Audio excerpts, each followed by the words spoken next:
Yeah, it's mindset cafe, we all about that mindset. Gotta stay focused, never settle for less. It's all in your head, how you think you manifest. So get ready to rise, cause we about to be the best. Gotta switch it up, gotta break the old habits. Get your mind right, turn your dreams into habits. No negative vibes, only positive thoughts. What is up, guys? Welcome back to another episode of the Mindset Cafe podcast.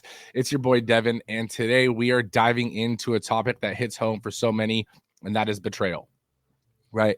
Whether it's your personal life, your relationships, or even in your professional world, betrayal leaves a mark. But what if there's a path not just to healing, but to complete transformation?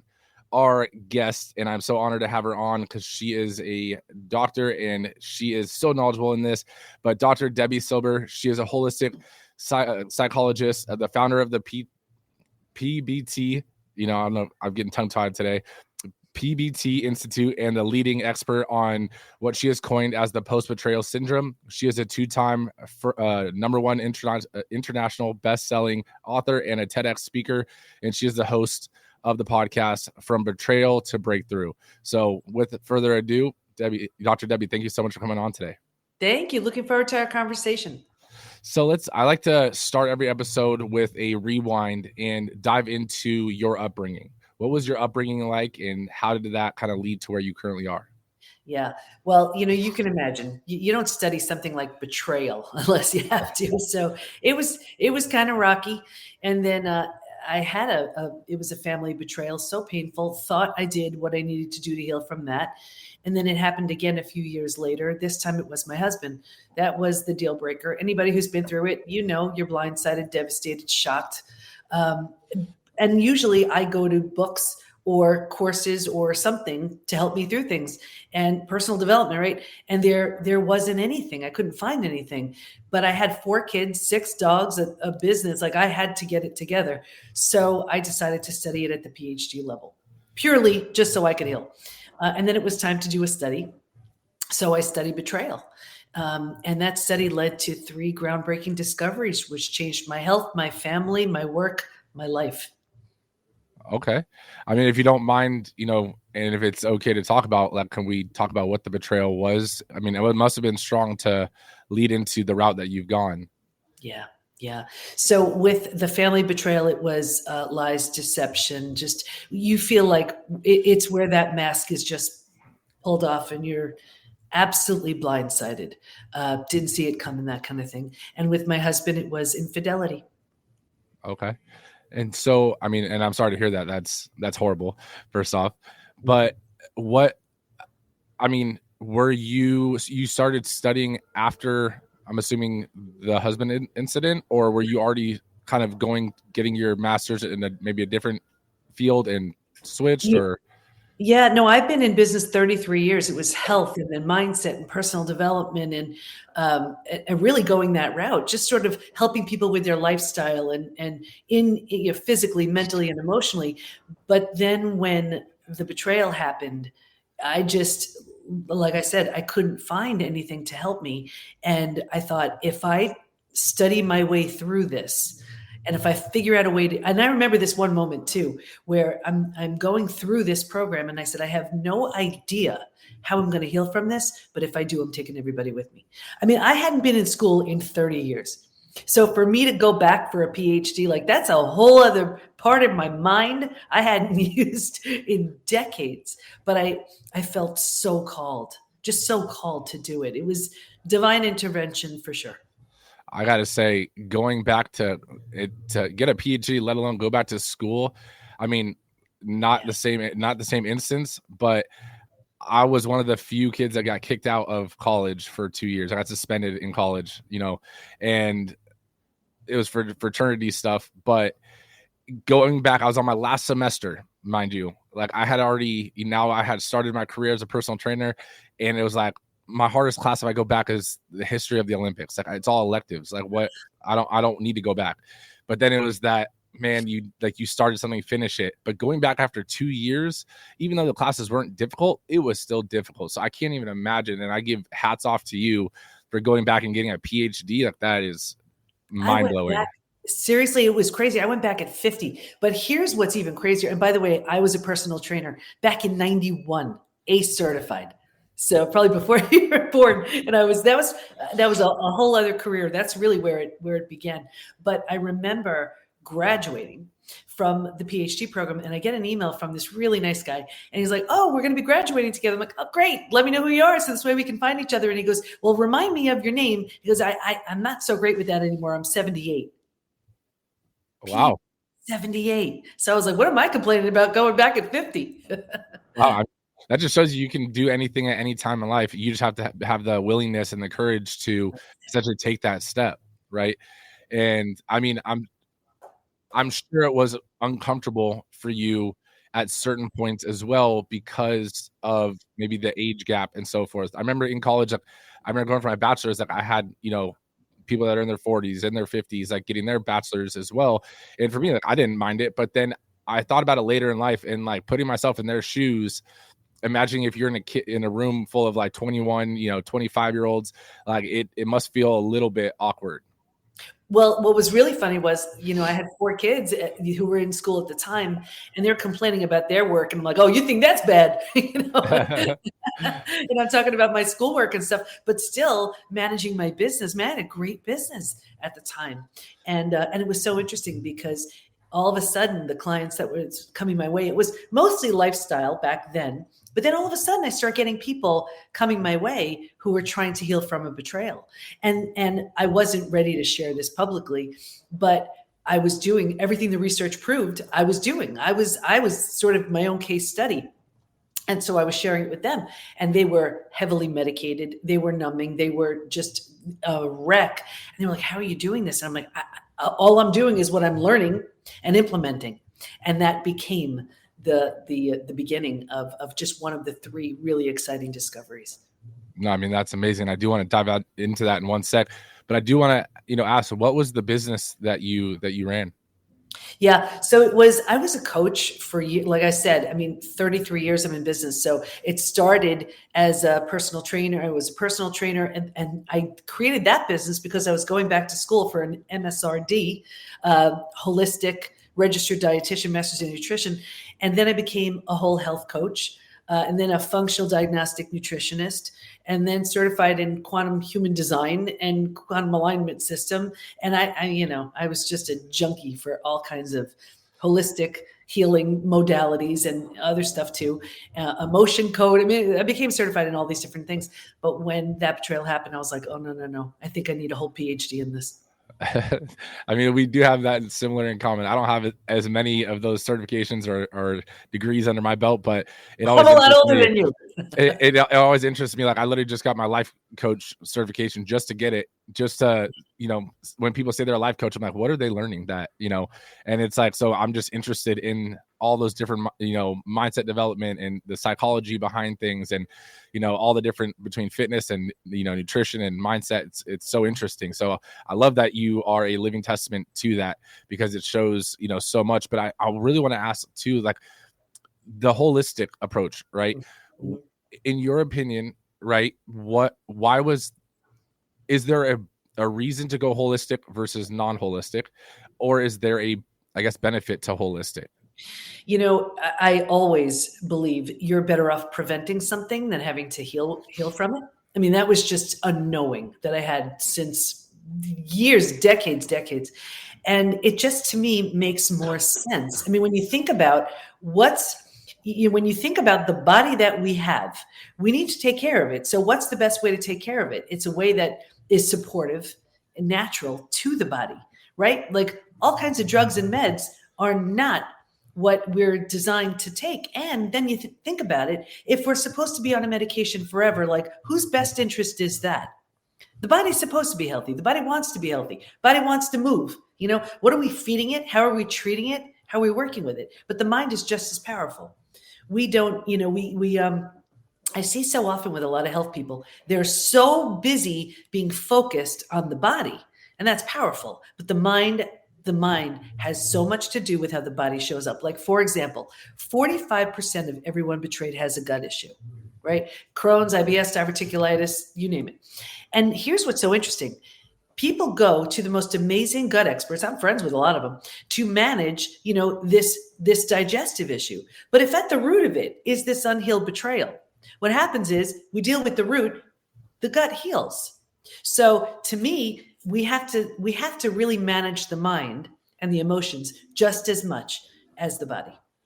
Oh, no, it's definitely true. Like that's where I like to talk about like the placebo effect, right? The mind has so much to do with how your body does show up, like you're saying, because you give two groups, two test groups, one the drug and one not. Some people in the one that didn't have it are going to have that placebo effect and start to get some of the results because they think that they have this in their system, right?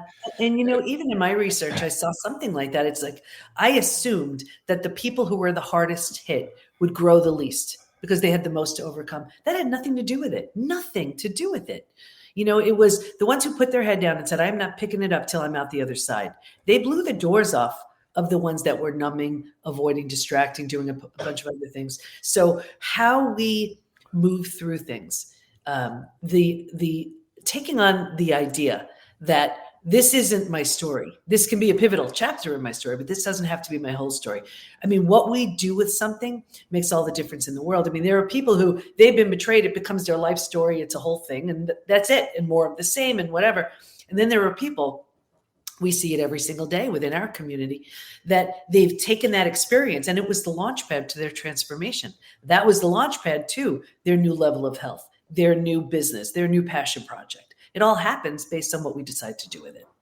No, 100%. So let's dive into the betrayal part, right? Because I mean, that's going to be what a lot of people are waiting for us to talk about. What kind of, I guess, what are the most common forms of betrayal that can start to trigger something? Because I know there's probably a wide spectrum of betrayal feelings, but what are the most common that you've seen or that you've learned about that people can start having basically symptoms or being affected by? Yeah. Well, let me start by this. I define betrayal as the breaking of a spoken or unspoken rule. And every relationship has them. The way it works is the more we trust, the more we depend on that person, the deeper the betrayal. So, for example, a child who's totally dependent on their parent, that's going to have a different level of impact than, let's say, your best friend sharing your secret, right? Still betrayals, different level of cleanup. What I see, the ones that break us, we're never broken, bent, you know what I mean? The ones the most, those are the families and the partners. Because these were the people that gave us a sense of safety and security. So when the person who gives you a sense of safety and security is the very person to take it away, it's traumatizing. Those are the ones that get us the most. The other ones infuriate us, make us crazy, but they don't have the same impact like the partners and family. Oh no, I could definitely see that, and I would even go as far to say like everyone has friends, and they'll probably say they have 5 best friends, but you have that one best friend that that ride or die that you've had for years and everything like that, and I feel like it could hurt just as much from them as well, right? Because they almost feel like family. But that's the thing, when it's that closeness of let's say the same level of closeness as a family member or a partner. Yeah, those are the ones that devastate us. I mean, all the other ones infuriate us, make us angry. We can even get angry at, I remember in my research, there was this thing, I think it was called the love turns to hate principle. And this was about companies. Let's say there's a product that you love. And then you think this product is good for you, but it actually turns out that it's not. We will turn on a company so fast because we don't want to be duped. We would rather knowingly purchase something we know is bad for us, because then it's on us. But we don't want to be duped, thinking like a company or product is saying, we're this is good for you, or this is in your best interest, and we find out it's not. We don't like that at all. And I think that's just, that's something that we should all strive to live for, is like to be transparent as a company or as a person, right? Because even if you get advice from a parent, a spouse, a best friend, and they're like, yeah, you need to do this. This is your only option. Yep. And they know that you could have probably done it 2 other ways. They just think that that's the best way for you. It's like, sometimes you just tell them like, hey, I think you should do this, but there's these other 2 ways I thought of as well. And as a company, even because our main company is actually a gym and we launched a franchise company, is when I'm talking to a franchise, candidate, I'm transparent. It's like, look, my goal is not to sell you on this, right? Because if you get sold on this and it's not what you got sold on, then this is going to be an awkward partnership for the next 10 years, right? So I think that's something that we should all strive for. So I love that you'd actually talked about that too.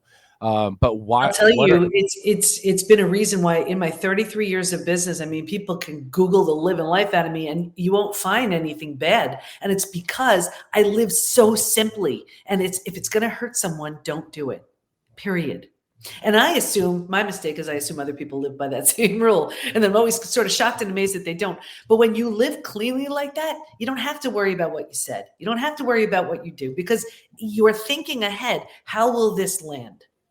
Oh, 100%. Right? Yeah, definitely. And so, I mean, I want to dive into like the betrayal even more depth, right? So what kind of symptoms or what kind of triggers can happen in both men and women, but then maybe in gender specific, because I know, the genders do take things differently and it's not bad. It's just, I know for a lot of the guys, at least that I know, we get closed off, right? We don't talk, we don't tell emotions, right? Which obviously isn't healthy either. But like, what are some of those symptoms that start to happen after betrayal? Yeah, I will tell you, we have a lot of men who come into the PBT Institute and they're just not, a lot of them aren't as vocal as the women, but they're grateful that they have a place to go. As far as symptoms, that was actually the second discovery. And what we found was there's a collection of symptoms, physical, mental, and emotional, so common to betrayal. It's now known as post-betrayal syndrome. So we've had over 100,000 plus people take our post-betrayal syndrome quiz to see to what extent they're struggling. I'm happy to share some of the symptoms if you want to hear them. Yeah, definitely. Because that would have been an awkward moment if you said no. So now imagine over 100,000 people, men, women, just about every country's represented. As much as you're going to hear the symptoms, listen for these numbers, okay? 78% constantly revisit their experience. 81% feel a loss of personal power. Think about how that would affect you at work, just a loss of personal power. 94% deal with painful triggers. They can take you right down. These are the most common physical symptoms. 71% have low energy. 68% have sleep issues. 63% have extreme fatigue. Their adrenals have tanked. 47% have weight changes. So maybe in the beginning, they can't hold food down. Later on, they're emotionally eating. Very common. I said before, 45% have digestive issues. The most common mental symptoms, 78% are overwhelmed. 68% can't focus. 62% can't concentrate. Let's just stop there. You're exhausted. You can't concentrate. You have a gut issue. You have to go to work. You have to raise your kids. That's not even emotionally. Emotionally, 88% experience extreme sadness. 83% are very angry, and you can bounce back and forth between those two all day long. 79% are stressed. Just a few more. This is why I wrote trust again. This one killed me. 84% have an inability to trust. Think about how an inability to trust would affect your business. We can talk about that. 67% prevent themselves from forming deep relationships because they're afraid of being hurt again. This is where you put the big wall up. You're like, nope, been there, done that. No one's getting near me again. 82% find it hard to move forward. 90% want to move forward, but they don't know how. Staggering, right? Yeah. What's even crazier is, and maybe a lot of them, I feel like can be classified under almost a similarity to like the 7 stages of grief. Is it grief? Five stages. I knew it was going 5 or 7, but okay. Yeah, so five stages of grief. It sounds like, a lot of it can be classified under something like that. And I wonder if there's like a symbolism between or a similarity between those triggers in the brain when you lose someone or when you essentially lose someone because of betrayal. Yeah, it is a loss. It is a loss. And you know what's even crazier about that? And then I'll get to the 5 stages. What's even crazier about that is, first of all, you didn't hear me say 20%, 30%. The numbers are super high. They're also not necessarily a representation of a recent betrayal. This could be from, the partner who broke your heart in high school or the parent who did something awful when you were a kid. So think about this. That person may not know, care, remember. They may not even be alive. And here you are with symptoms all these years later because of what was left unhealed. The good news is we could heal from all of it, which was the 3rd discovery. Similar to the 5 stages, those are the 5 stages of grief. What was so exciting, for me, this was the most exciting of the discoveries. We learned that while we can stay stuck for years, decades, a lifetime, and so many people do, if we're going to fully heal, we will move through 5 proven predictable stages. And we even learned what happens physically, mentally, and emotionally at each of those stages. And we know what it takes to move from one stage to the next. Healing's entirely predictable. That's interesting. So what are the 5 stages of betrayal, like going through it?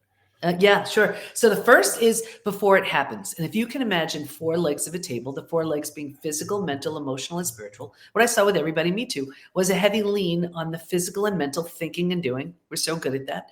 And kind of neglecting or ignoring the emotional and the spiritual, feeling and being.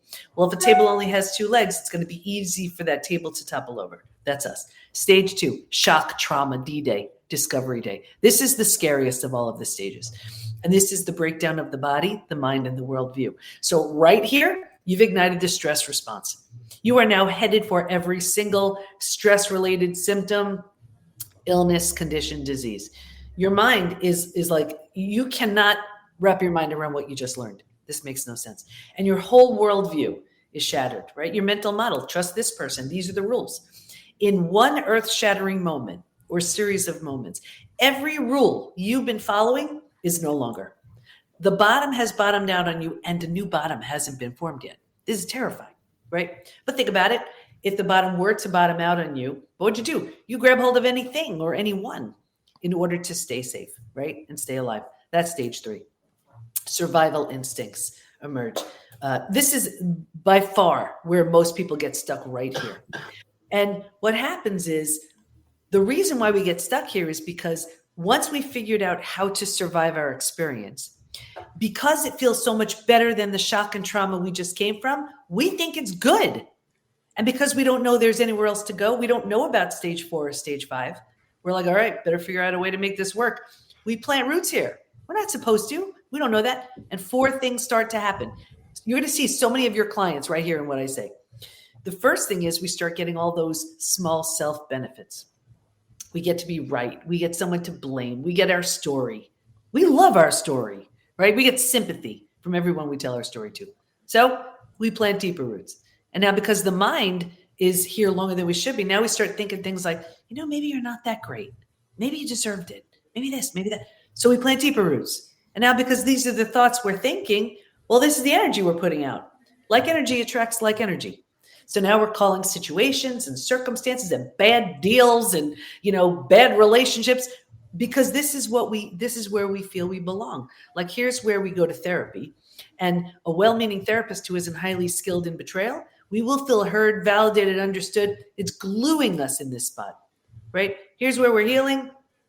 Our betrayer has no intention of changing. We're afraid to outgrow them. We sabotage ourselves. Here's where we join that lame support group. And now we found our people. So we sabotage ourselves, right? And it gets worse, but I'll get you out of here. Because it feels so bad, but we don't know there's anywhere else to go, right here we start numbing.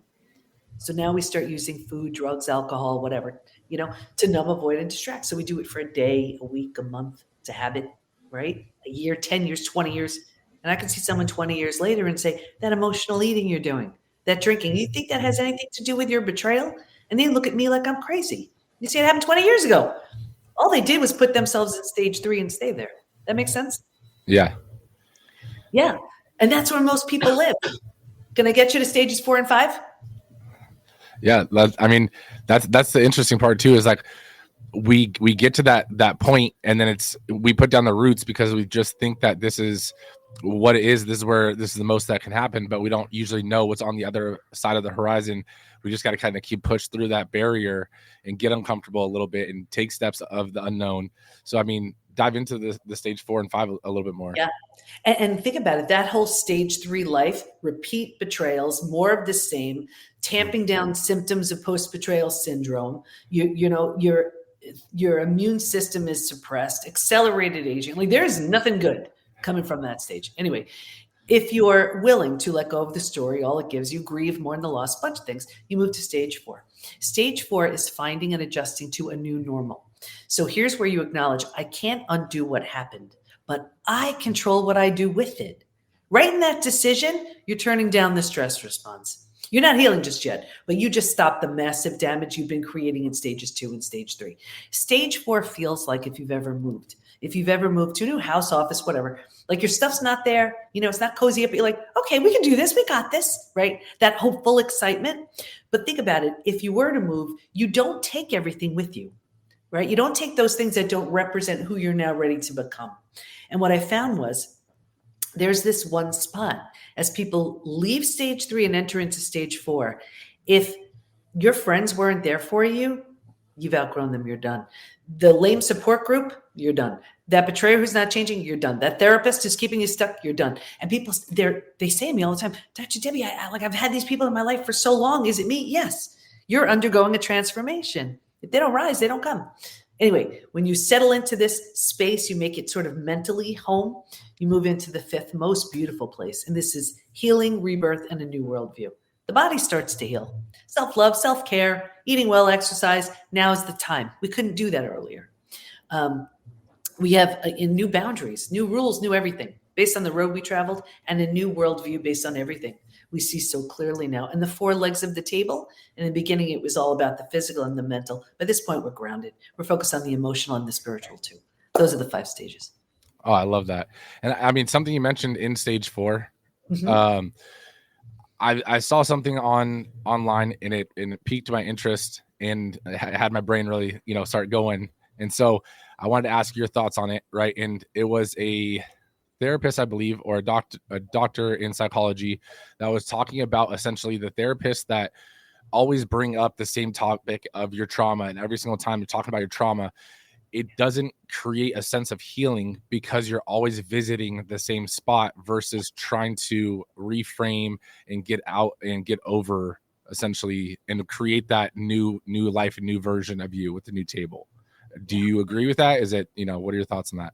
Yeah, it's so funny because we have our certification program for doctors, coaches, healers, therapists, so that they understand the 5 stages. And it's so funny because the therapists have the hardest time with the certification, because the whole idea is, I don't care if you move that person incrementally or in a bigger way, they are moving towards the next stage every single time they're sitting down with you. And the therapist, well-meaning, they want to have that person feel heard, validated, understood. That's really important. But if the only thing they're doing is feeling heard, validated, understood, it's like crazy glue for stage 3, because now they think they're receiving so much benefit from getting it off their chest. But if you check into how you feel after that, what do you get? I remember sitting down with one of our members, and we have a group call with me every other week in our community. And he said, I just can't stop thinking about this. And I said, do you have a calculator? Get out a calculator. So he takes out his phone, the calculator on his phone. And I said, let's do some math. Math has no place in betrayal except for a place like this. And he said, okay. I go, when was your betrayal? And he said, 40 years ago. I said, 40. Okay. How many times a day do you think about your betrayal? And he's like, I don't know, between 5 and 10. So, okay, let's go with 7. How long do you think about it when you think about it? I don't know, 10, 15 minutes. All right. And plug that in. So we did the math. Whatever that math was, it turned into something like, and then I asked him, I said, okay, anyway, I said, let's do that math. It turned into 5 years.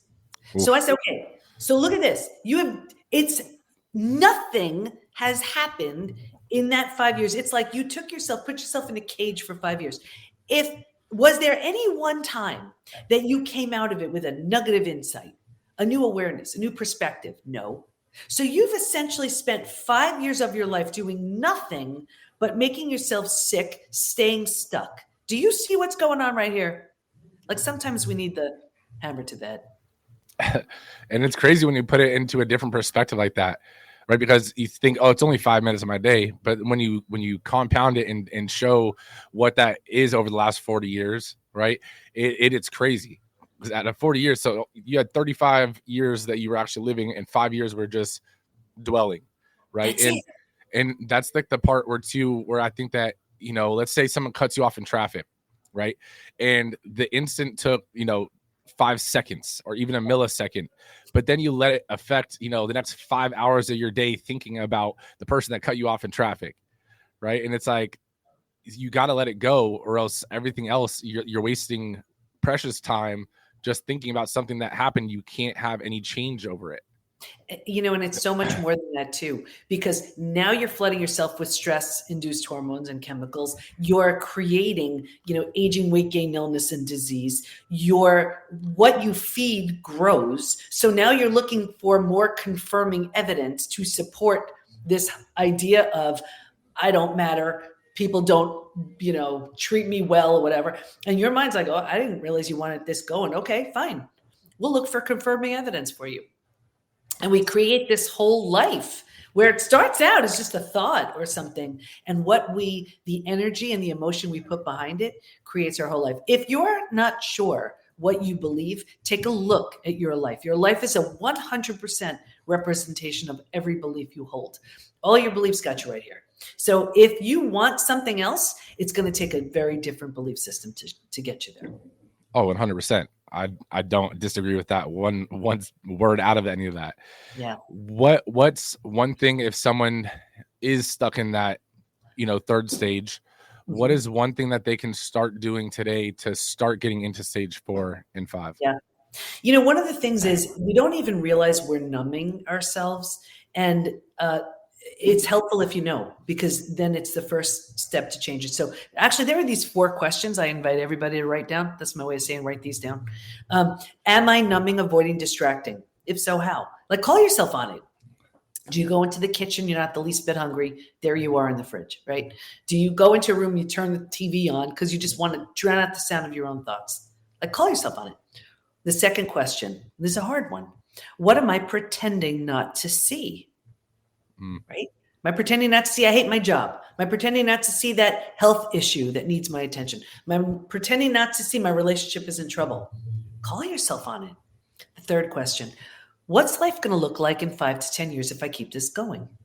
Play it out the same way you're handling it right now. Look down the road 5 to 10 years. What does that health issue look like? What does the job look like? What does the relationship look like? And the fourth question, what can life look like in 5 to 10 years if I change now? Right? I'm not saying it's easy. Transformation begins when you tell yourself the truth. And only if you're telling yourself the truth or if you're lying to yourself. 100%. Yeah. So I mean, and I love that because that's one of the things that, like, the 2 of those questions that I tell people with even just goal setting, right? People are scared to, take action and go towards their, take action towards their goal and really make that uncomfortable step. But you have to think about it. What would this look like if I don't accomplish this goal? Or what would this look like if I did accomplish this goal? What would my life look like? What would my family's life look like? And so forth. So I love that those same questions pertain to the betrayal and the overcoming it, because it is so true. You have to reframe it and you have to give yourself the basically option 1 and option 2. Like, what they both look like. What do you really want? I love that you brought that up, because this is what I see too. People don't want to get uncomfortable. So they stay within the familiar known, but all the changes you want are outside of that familiar known. So, people are like, well, but I'm doing so much. If you're not uncomfortable, no, you're not. No, you're not. There's a saying I've been saying in my 33 years of business. It really holds true for everything. And it's hard now, easy later. Easy now, hard later. Take your pick. It's going to be one of those 2. When it comes to healing from betrayal, it is nothing less than hard now, easy later. But people say, but I've been miserable all these years. Yeah, but you haven't done the deep transformative mindset work of changing the way you think to change your life. Like, for example, after you crash and burn and life has blown open, you take all the parts you love and you leave behind everything that no longer serves, right? And that means when a thought comes in your head, you reevaluate. Do I want to take this one with me? Am I just being too easy? Am I giving in? Am I not standing true to my boundaries, whatever? If the answer is like, this doesn't belong, you don't take it with you. And you are deliberately and intentionally creating a version of you that didn't exist before. That's the hard now stuff I'm talking about. But unless you're willing to do that, yeah, it's going to stink, but it's only stinking because it's more of the same. Definitely. And I almost want to even add a different aspect to what you're saying as well, because I believe the same thing. Hard now, easy later. Easy now, hard later. But you right now, you're hard. You're still, there's two hards. Living in this betrayal, mindset, right? That you're at, That's hard. Overcoming it and going the path and trying to get it's uncomfortable, and it's also hard. So you have to choose which hard you want. It's easy. This hard is maybe easier, but it's going to be a lot longer of a hard life than suffer a little bit more right now, get uncomfortable to make, to come out easier on the other end. Right. So I love that. And you have such a better story on the other side. Like, think about it. I had a powerful story. Everybody I really trusted betrayed me. And if I told you that, you'd give me a lot of sympathy. The story I have now, that we're helping thousands of people heal from betrayal, all the books, all the TEDx talks, a national holiday, like this story is so much better, So you get to choose. And I didn't do anything anybody else couldn't do. I was just like, the thought of staying stuck wasn't an option. Like, I've trained my mind that the feeling of what if I can't live with. I'd rather do something and fail at it miserably than wonder what could have been. No, 100%. So I do like to ask one final question, right? And I know I didn't give this question to you ahead of time because I want the first thing that comes to mind, right? But this is your legacy wall, right? And on the Dr. Debbi Silber legacy wall, it's not a tombstone, right? It is a quote or a message that you would leave for the up and coming generations that you've learned along your life's journey. And the message can be short or long, but what would your message be? Don't stop. That's it. That's it. Don't stop. If you have an idea, it's because it's yours. Don't stop. Period. And I love it. Like, sometimes the short ones are the best ones because it applies to so many things. You want to become more fit? Don't stop. You want to get over this betrayal? Don't stop. You want to, it's so true. And that's what people don't realize is sometimes it's not this earth-shattering, philosophical, meaning or definition. It's like, it's plain and simple. Just trust the process and don't stop. And here's the thing. You will have everybody telling you, that's so crazy. What are you doing? You're nuts. People told me I was crazy going back for a PhD at 50, right? Okay. I mean, but look, it changed my life and the lives of so many other people. So you will, the more you speak and share your ideas, be very careful who you share it with, right? All the naysayers will be calling you crazy. But if it comes into your mind and your heart, it's because it's yours to do. Don't stop. I love that. Where can people connect with you? Everything is at the PBT, as in post-betrayal transformation, thepbtinstitute.com. Awesome. Well, guys, that will be in the show notes. That will also be, if you're watching on YouTube, that will be in the video description. Make sure you guys go check that out. There is a free quiz on there. You can take that. But I just want to say, Dr. Debbi, again, thank you so much for taking the time out of your day and talk about something that I know resonates with so many people. Thank you so much. No negative vibes, only positive thoughts. Just in the game of life, mindset causes stress. Got my mind on the prize, I can't be distracted. I stay on my grind, no time to be slacking. I hustle harder, I go against the current, 'cause I know